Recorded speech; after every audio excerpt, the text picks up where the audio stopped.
Hey everyone, and welcome to Poker Training.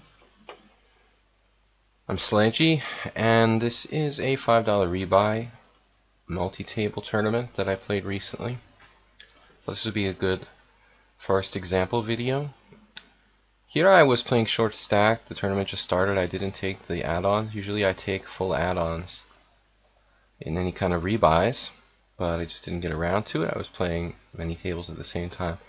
But this guy Bulat raises UTG first hand. I've got pocket nines in the cutoff, and we got a caller, another short stacker, and then I just call here, which is the standard play. Don't want to jeopardize my chances to take a stack here with set mining, so we get a fold, goes around, and it's Jack Deuce Deuce with one suit.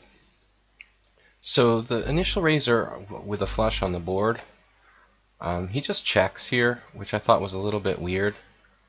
I played a little bit with the guy, and I thought he's kind of one of these aggressive regulars, but I'm not really sure. And then another guy I don't have much info on.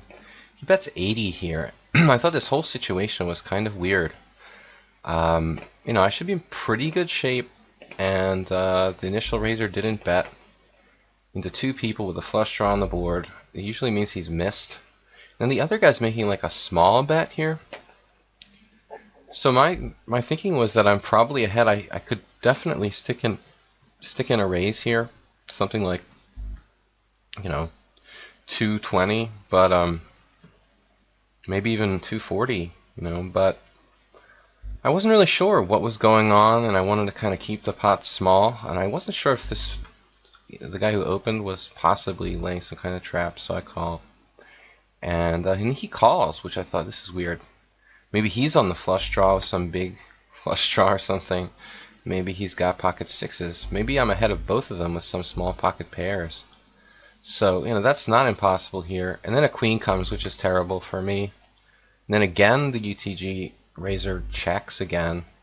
Then the other guy checks, but the problem is, I had the feeling I might even be ahead here. But the board is so scary, I'm not going to get the flush draws to fold.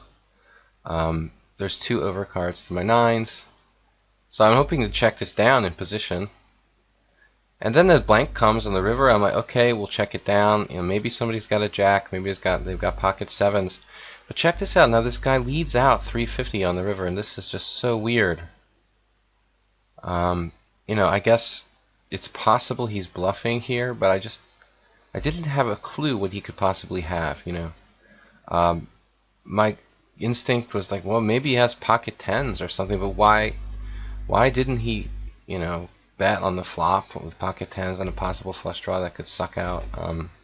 So it was just a really strange hand, and probably I should call here. I mean, honestly, just to look him up, and there's at least a 30% chance I'm winning. What did he do? He really has pocket sixes, and he hit a full house on the river. I mean, that's the only logical explanation. Or maybe he had ace deuce and he just decided to slow play it to the river. It's just really bizarre. I mean, there's no way he has an overpair. I just can't imagine what it is. A busted flush draw, maybe. So I should look him up, but I folded. That was just, I think, a hand where it was the first hand I didn't really pay attention. I was playing like 20 tables, so I could have played it better, and I probably should. I should probably go ahead and now I bought in. Go ahead and call on the river, but now I bought in for the 3 buy-ins, so it's a double rebuy. Early raise, we got 5-7, fold that around, and then the next hand, let's see, we got king 6, 9-7 suited. That's definitely playable, but we got a UTG raise of 2.5, a little more than actually just 2.5, from a Brazilian guy I've seen around. He's a low stake reg. Definitely could call here. I think it's a little early to start 3-betting light, but you could if you had a read on the guy. Kind of don't like calling with 9-7 suited heads up against a player with 100% c-bet who's very aggressive. If it was a more passive type of fit or fold player, I would think about calling or something like that. So we fold it. That was kind of a shame. And if there's another caller, I'm definitely in there. So I'm pretty tight. Queen 10. This is a hand I can open, but there's this massive stack. How does that guy have 25,000 already? I missed, a few hands here, but so I did open it. I think that's correct. Got a tight image. So, and then Postia, who's an aggressive player, but not very high in the 4-bets. We got just 109 hands, but I've actually played a lot more hands than that with him. I've trimmed my database down, so an average aggressive Polish reg. I just don't like the spot. I don't think this guy. I have a tight range, and I don't think this guy is fooling around here. So, not a good start, but that's okay. Not gonna let them push me off the table. We got King 6, 4, 6. What is this? Let's go back. I went too far. My bad. We went to the end there. Something strange happened. Okay. Gotta go back. Don't know why the hands are out of order there. Okay, the hands are like totally out of order. Hand 55. This can't be hand 55. Let's see. So here's a good hand. A little later we had King Jack suited. Open it up to 2.5. We got a call. This guy's been aggressive, playing 27-15 with a lot of re-raises. Always c-bets. Hit the jack. I didn't want to mess around with this guy here. He's got a flush draw. I don't usually like to donk bet a lot, but I just can't afford to give him a free card here, and he folded. So that's okay. Next hand, King 10. Obviously not gonna play that one. 8-7. Queen 3. Deuce 4. Yeah, I mean this hand we'd like to see a flop with if we could. Obviously. So that aggressive guy opens from early with full 3x. Doesn't seem like a great player. Kind of old school. Gus Hansen raises us out. 9-3. 9-5. 7-4. We're slightly above our starting stack. We got pocket sixes. Wait, this is pocket sixes here. So we're gonna open this up and 270, and then this crazy guy re-raises, and he's on a short stack now. So if he had a deeper stack, I'm insta calling, but it's kind of like. Actually, in retrospect, his raise is so small that it's like a mini raise, check it back, kind of, click it back. I should probably just call, even though I don't have very deep implied odds here. But there's a pretty big chance he has a big pair there, so it's not really worth it. Okay, Jack Deuce. 8-6 is a nice hand to open. I opened it up. Our image is good, so we take it down. And by the way, the guy on my right, Dan Kyle, is a psychotically laggy South Korean player, like low stake. He opens almost every single pot once he starts to get some chips. The same James guy, we get a free look at the flop. And the queen high might even be good here, though I doubt it. The guy bets 120 and then gets called. Okay. King 8. I didn't realize during the tournament how loose this guy was playing because I was concentrating more on other tournaments, but he's really fishy. So I could just call there, probably, but again, if he was deeper, I'd be more inclined to want to play. Here we got Ace-9 against this raiser, and at this point I didn't realize how much of a maniac this guy really was, because I have lots of options. I can flat him or I can re-raise and position. With Ace-9 would be the bottom of my range to re-raise. And Turkey next behind me. I'm a little concerned about the maniac and the big blind as well. So I just let it go. It's a really tight fold, but there's no need to get carried away at the early stage here. So I'm going to move Haber's things over here a little bit. And then we got the next hand, which is King Jack. This is definitely an open. But Haber's raising UTG. Yeah, let it go. Pocket threes. Getting a lot of playable hands here. I called this time. And I think that's the correct play. We got 4 or 5 way action. but no threes. So that's it, man. No set, no bet. 6-5 suited, great hand to open, and no takers. See, so that's the problem there with that. Then this one not gonna do. 3-6 is pushing it. It's really low. So next one.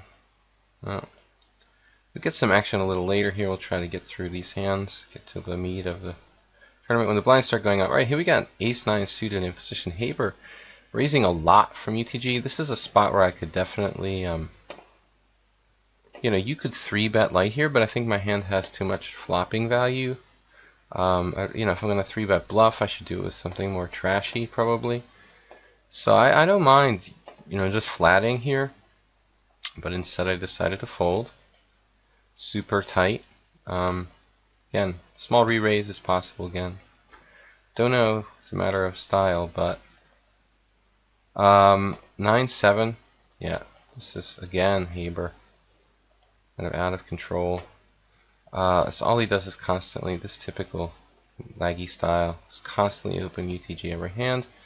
Here I think we see a big confrontation.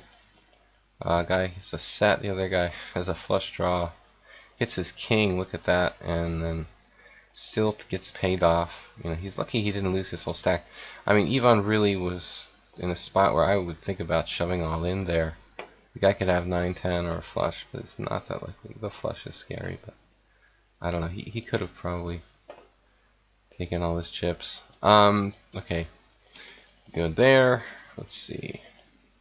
All right, let's get to the king jack in the small blind. It's re-raised before I even get to it. Now we got ace king, and this is obviously against Moros. Is another kind of klepto. He's not as bad as some though. But I'm not gonna at this stage. I mean 45 big blinds. I'm not gonna just flat here. So I raised to 1,000 with a big image, and you know, obviously if he's a strong hand, he's gonna call this or maybe shove. But I'm ready to play for probably stacks with ace king. Okay, not this one. Queen 10, definitely. Haber again, man, the guy is just totally out of control, constantly jacking from UTG, and he's got 100% C bets. The dude takes it away from him. You know, he's weak. He's weak, UTG. Man, this. So I started to realize now this dude is just opening constantly. I had to throw away a good hand there, because I could get squeezed by the maniac behind me. That's the problem. If I had tight guys behind me, I could really exploit the dude who's raising too much. But actually, turkey neck is okay, but it was the other guy, James, that I was worried about making some kind of crazy move if I try to like 3-bet. So we got junk for a lot of hands, and then finally something big happens. We got Jack 9 in the big blind, small blind. I like to play this. But Haber again, man, I didn't pay attention to how much he was raising. He's totally out of line. You know, next time I play this guy, I'm gonna like 3-bet him a lot, because he's just weak a lot, man, with that kind of opening range. Let me guess, Haber, no, Pausio, who's not overdoing the UTG stuff. So fold another one. A lot of playable hands I'd like to see flops with. We never see any flops. It's really sick. Okay, so Queen 10 here. We're not getting open a pot. We gotta open this pot. Unfortunately, we got re-raised by Pausio, and that's like the second time he's done that. So I was pretty disappointed. But again, my hand is a fold. Stack sizes in the situation, it's just a fold. So I was patient, you know. I feel like I'm getting exploited a little bit. And then we missed something because we doubled up. Where is the hand where we doubled up? Not there, not there, not there. Somehow I skipped ahead. Okay, we skipped ahead. Looks like. Here we go. Okay, this is it. So finally, something happens. Turkey neck opens UTG, and we have pocket tens. And it wasn't really a spot that I was too happy about, because Turkey neck's a pretty tight player. He's similar to me in style, but I think the thing for me was when this guy smooth called, and I said, you know what? I mean, this dude is really weak and loose, and there's that dead money in the pot. You know, basically 1,000 chips of dead money in the pot. And turkey neck is capable of raising light UTG because it's a very modern trend. I said, okay, well, I've got basically 24 big blinds, and this is a standard spot, but I'm not happy about shoving into a fairly tight UTG raiser. But at this point, with my image is good, and I really thought I've got to take a chance. So he makes the call. He had a lot of chips, and we hit a set on the flop, but he still got 4 jacks. So 7 is good, and there's no jack, so we double up. And now we're still in the tournament. We're in the hunt. 9 deuce, 5-3, 3 jack, queen 9. This is an open if nobody plays. But Danko, you see, he's basically establishing this thing where he's going to raise every single hand when it's folded to him, which is a hyper lag that you don't see so many people that are that bad. But there it is. No, he didn't raise. Wow, he let me get this one. Sure, I open this. 675, and I'm not him, so I take it down. And ace-5 would be pushing it. I'm sure I folded that. We got 3-4, but we've got an above average stack now. There's a confrontation with Gus Hansen again. Got 8s now, and ooh. So Pasio opens, excuse me. And here, you know, it's just a standard set mining spot. If he was really loose, he hasn't been too out of line. If he was really out of line, I'm definitely 3-betting here, big. But since he wasn't so out of line, I really wanted to just try to hit a set, and I thought this was a good hand. It was a good flop for my hand. You know, there's a pretty high percentage chance, probably 65% that he missed the flop, or doesn't have a pocket pair. So I check and call when he bets 598. That's a really small bet, but it's heads up, and it's a kind of dry board. So it's reasonable to bet a third of the pot, and I'm not folding that. So I call. I could have a 4. I could have a queen and be, you know, pot controlling here, or I could have what I have. And you know, he's cool, so he doesn't try to like run me over with another bluff. He picked up some outs and decides to check it. It would have been awkward if he had bet again. I don't know, you know, if I would call or not. Maybe I would let it go. Luckily he didn't, and now I'm pretty confident in my hand. So I almost thought about betting on the river for value, but I just think I'm that strong. So thin value bet would be pushing it a little bit. Deuces here. We're set mining again. Looks like got multiple players, so just cannot hit a set unless I'm all in pre-flop with pocket 10. So that's. This guy was also super laggy, nibbling away at blinds. You'll see Brooks Ho, the Brazilian. Haber raised for like the 17 millionth time. He never gets anybody coming after him either. It's funny. So here it's strange that Danko didn't raise. I get a chance. Now this looks like a steal. And usually I might raise a little bit more, but I think I had enough of re-raises, so the standard raise was kind of mini raise here. I took it down. Happy about that. And then look, we had a lot of bad hands, and then pocket 9s and pocket 9s. Normally I would like to raise a little bit more here, like 900 or something. Just got called by Brookso, which is very awkward. So this is a problem now. We're out of position against an aggressive player. Thank God Gus Hansen folded. So this hand I decided to play a little differently. Normally I just bet here. I think that's the default play. My plan was to check and call. Unfortunately, I don't think my opponent is that good. He recognizes that a check call is strong. Can be quite strong. He's not that advanced. He's kind of a robotic, laggy, like new style player. Because a check call for me indicates quite a bit of strength. Like I'll definitely like check call something like as strong as ace king, maybe even aces. So I check call, and then another bad card comes with possible straights, and again I check, which is normal. I could try to bet, but I just was afraid this guy was gonna bluff me off the hand. And here at this point, you know, it's kind of a coin flip whether I should fold or call. 2,000, he's continuing as if he hit the hand, and I just don't know. You know, I mean, he might have a king, he might have pocket tens, he might have a set, he could have a semi-bluff like ace-jack suited. But if I was in position, I'm calling here all day, but out of position, it just becomes really problematic. I even have the gutter I picked up, but it's, you know, 4 additional outs, and I just, you know, I'm basically donating 2,000 chips. I'm probably going to miss on the river and face yet another bet. So the threat of the future bet knocks me out of the hand. I just decide to wait and fight another day. There's that dude raising again. Again, I'm set mining the deuces. And this looks familiar. So that dude's really taking everything down. 2-8, got 8-7. Did I go backward? Yeah, this was already, we already did this. Okay, let's continue on to the 9s. 3-5. Okay, I went backwards. Sorry about that. And then we got for our blinds, we're getting a little shorter again. King deuce, this is kind of pushing it. I'm a lot of aggressive players with auto raise here. But I've got 2 really aggressive players in the blind, so I let it go.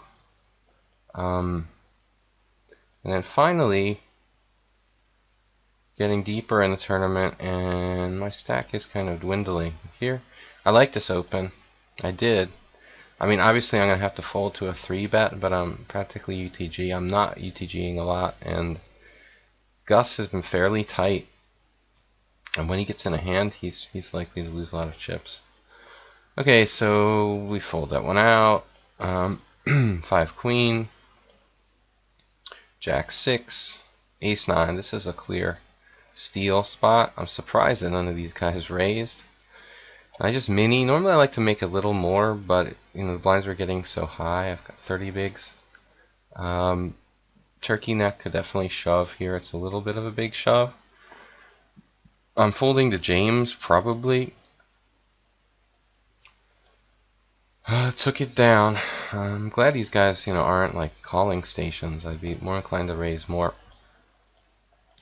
Here's another spot where I think I could raise, but the guy beat me to it. And this was an interesting hand. Pausio called with the 8-9. He hit this beautiful flop. He's got the nice flush draw on a gutter. Then the other guy checked, which was shocking to me. I mean, this guy is constantly raising, and he actually hit the flop heads up, and he's in position, and he didn't bet. Thought that was a really fishy thing to do. But he lucks out, and the board is like a jack. So Pausio doesn't improve, but he makes his blocker bet, which actually I don't like. You know, I mean, he should bet a little more if he's gonna bet at all. It's just too easy to call that, you know. And the dude looks him up. And then a blank comes on the river, he checks. So this is, I thought, a weakly played hand, but an interesting hand by both sides. Okay, that's not happening. 10-6 would be kind of stretching it. 8-10 is playable. See, he beat me to it. This is where I was like, wow, man, the dude's just opening constantly. 8-4, 9-5, trash again. We got ace-10 this time.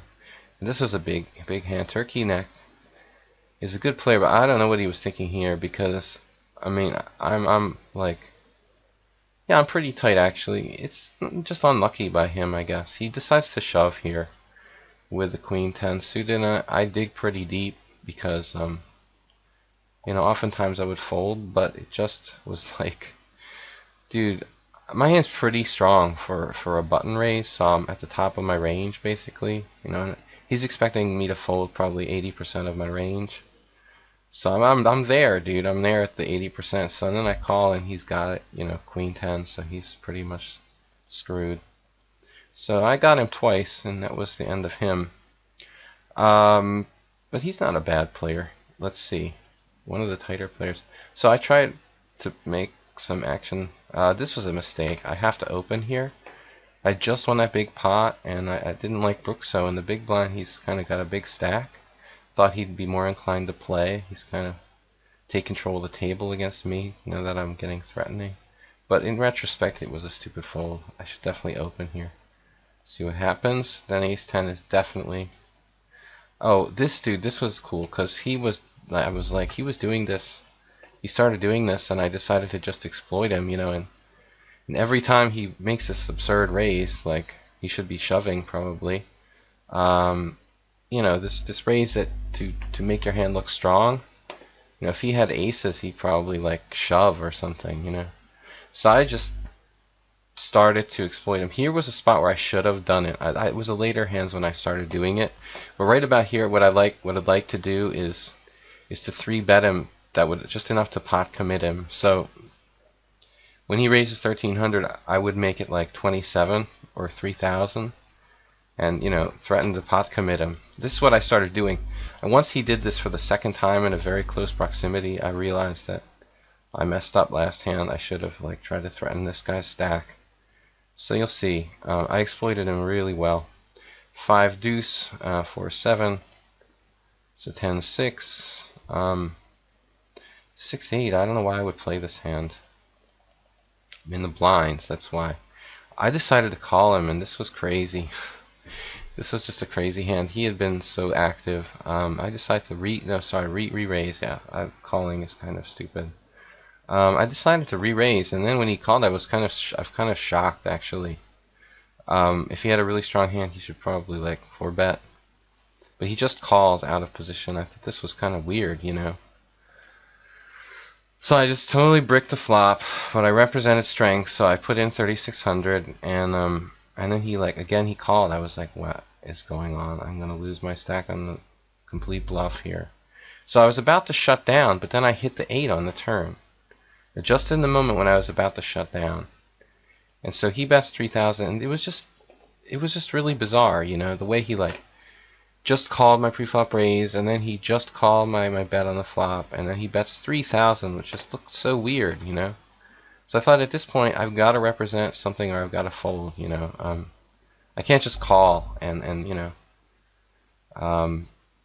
let him shove all in on the river. So I just went all in myself, and I just felt that this guy is weak here. You know, it's a crazy bluff, but it's actually just a semi-bluff. I have a pair. I probably was ahead of him because he folded here, you know, and I don't know, it's just kind of instinct. I just have a really good image, and I just didn't believe he hit this paired board, and I didn't understand how his bets made a lot of sense. So it was a risky play, but interesting. So I got like half his chips there, and I think he was just on air, something like ace jack. Maybe you know, he had an overcard and a gut shot, and he didn't want to let it go, you know. And then on jack's dad, it's risky, but I have good enough hand to shove on him. So I thought I played this pretty well. Very, very risky, but that's what you have to do to win tournaments, take risks. So here, that was the second time. So I said, okay, this dude is just exploiting this position. So next time he does this, I'm gonna mess him up, and I think this might be it. Nope. Again, he did it. Again, he got away with it. And now here it is. So this is just a strong hand. He did it like for the 4th time, and I said, you know what, dude?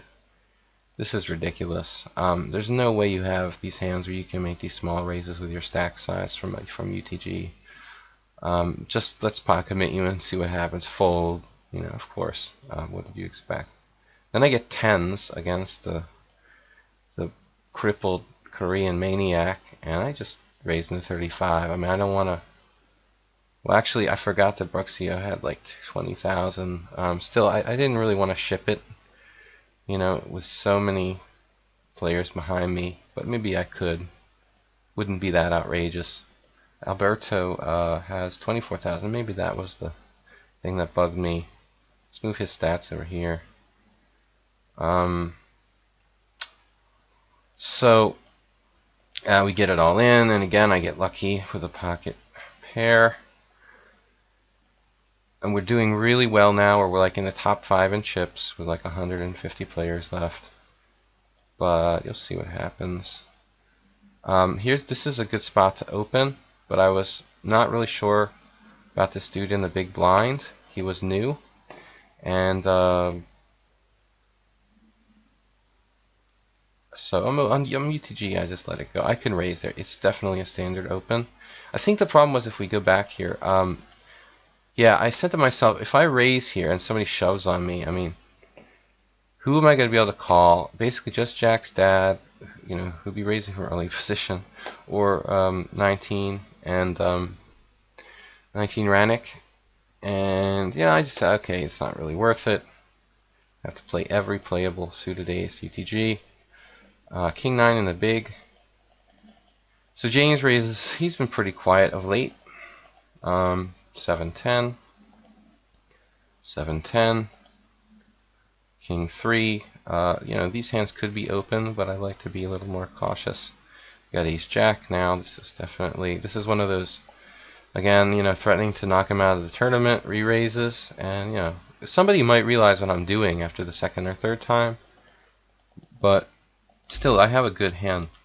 I'm not doing this with trash. I wouldn't dare, you know. But I am raising 3-betting wider than I would normally. And the guy raises, gets called by James, and then overcalled by Brookso. They go to the flop 4 ways. The poor guy has queens, and gets hit by the set and knocked out. So I finally got a good hand, and it's too late. So we're getting close to the bubble, and I'm one of the chip leaders. You know, top 10 in chips. But I got a little more conservative here. I didn't like this moo money next to me. He seemed loose, and I could call that, but you know, the implied odds are bad. So we got a little bit of card deadness, and then ace 10. So this was another spot where I regretted not re-raising, but I didn't have a lot of info on Koopman. But I definitely regretted not re-raising here, because if I do, I'm probably going to take it down pre. Maybe I would have got Jack's dad to call, but Koopman, I don't know if he would have been fishy enough to call a re-raise with King 9, then he hits the flop. So he would have knocked me out for a lot. I mean, he would have taken a lot of chips from me with a bad beat there. I open here and get it to Brookso, and this is, again, he's been a problem for me. He's really aggressive post flop. This time I bet and I took it down. I said not to check to him anymore, because he just, if you check to him, he just thinks you're weak, and you need to confuse him a little bit. So, and then we got a hand where he played here, King 10. I guess I decided to open this. Very loose open, but you know, we got chips, and the dude called. This was a great hand. I didn't know how to extract the most here.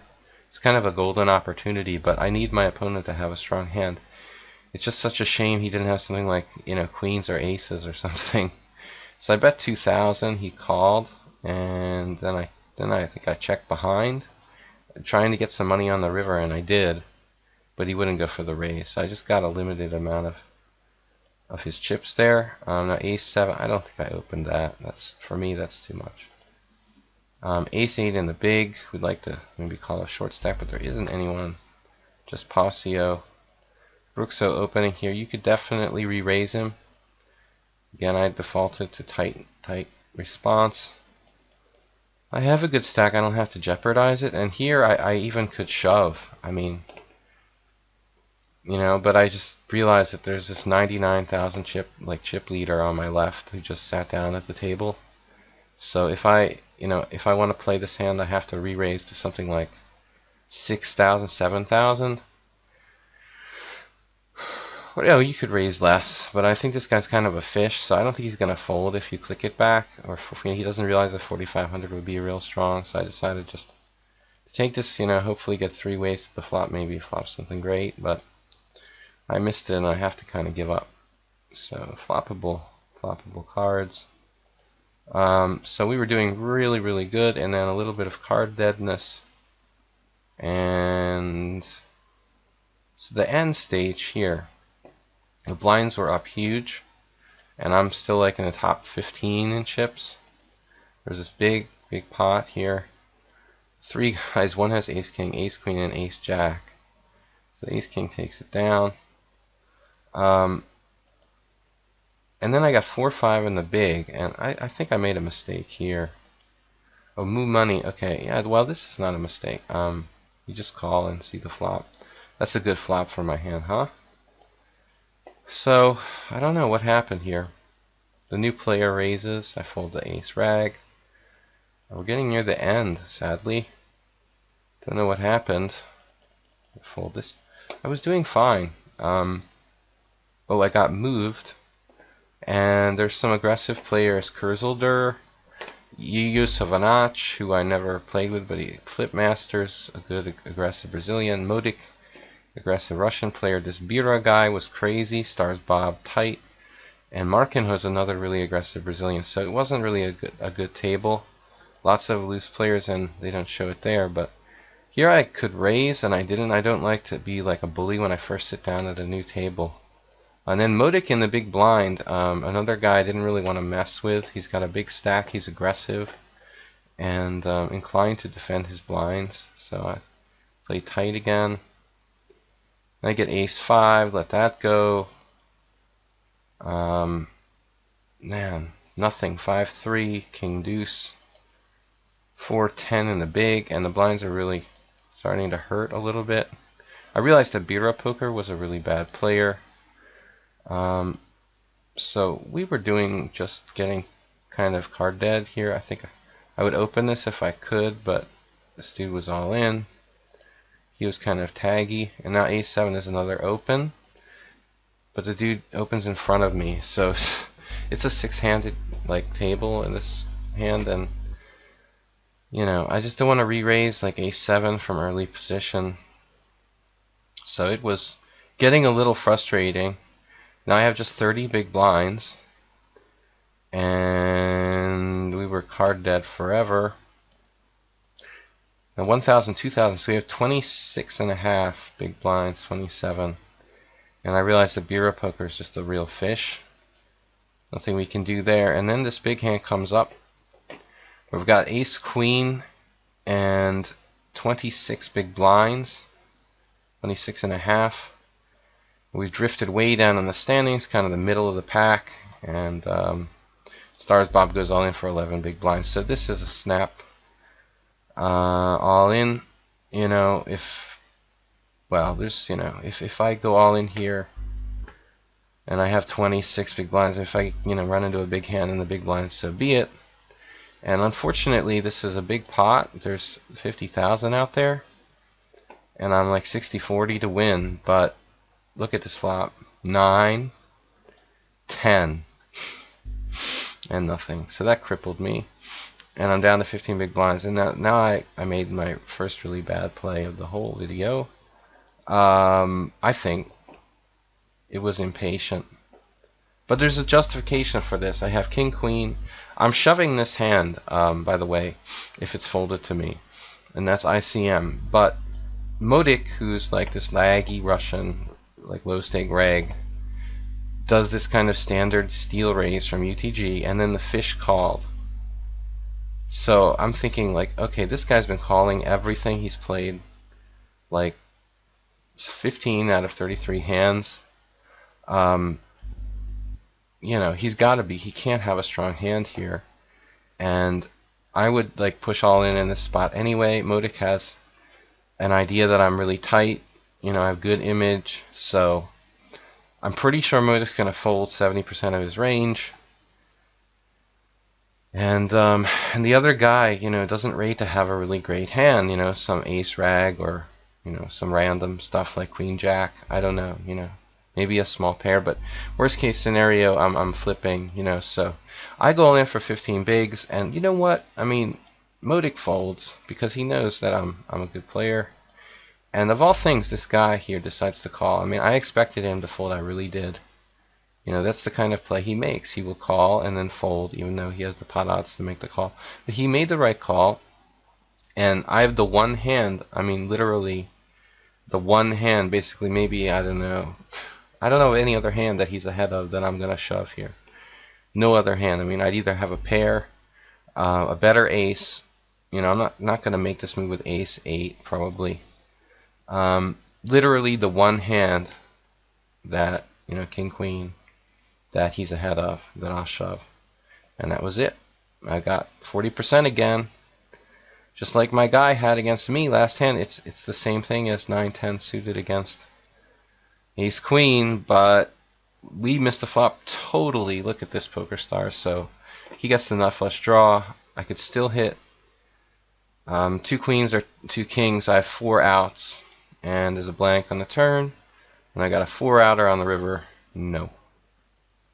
So that's it, and I reached the money there, but nothing significant. So like a mini cash after being almost chip leader not too long before the bubble.